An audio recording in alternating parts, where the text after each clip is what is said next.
Assalamualaikum warahmatullahi wabarakatuh. Di sini saya akan menjelaskan mengenai bagaimana cara menentukan range untuk yang fungsi kuadrat. Langkah yang pertama masih sama dengan yang fungsi linear, yaitu kita harus menggambar grafik fungsi kuadratnya dulu. Misalnya ini grafik saya sudah selesai. Jika kalian bingung, kalian bisa buka di video sebelumnya tentang cara menggambar grafik fungsi kuadrat, karena itu kan materinya sama dengan di semester yang lalu. Tapi sekarang kita fokus pada menentukan range-nya. Nah, ketika kita diminta untuk menentukan domain yang x-nya lebih dari 0, maka kita harus memotong grafiknya sesuai domain dulu. Nah, mintanya domainnya x-nya lebih dari 0. Ini sumbu x-nya. Ini kan sumbu x ya. Itu sumbu y.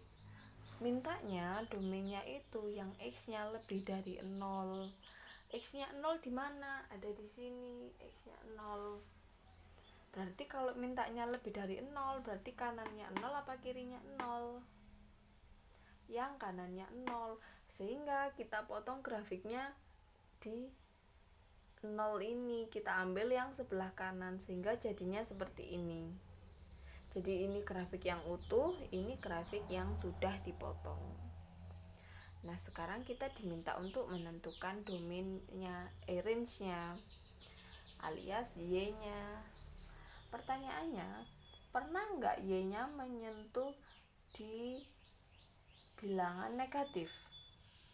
Ini kan, ini kita bawa ke sana. Pernah nggak dia negatif?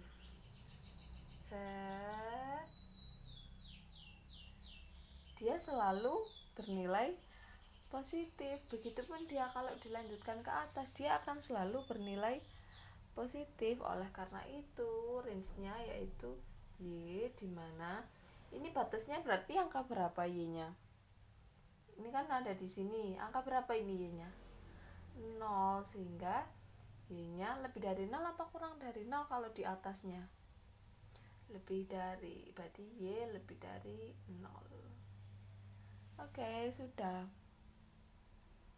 Berarti untuk grafik saya, ketika x-nya lebih dari 0, maka y-nya juga lebih dari 0. Tapi belum tentu selalu seperti itu.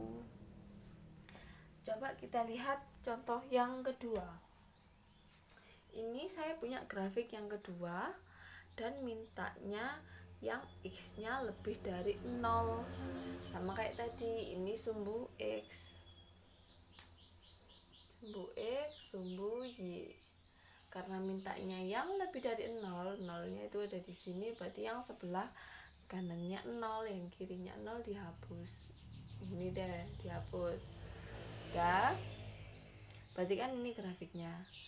Kita lihat y-nya. Y-nya mulai angka berapa ya itu?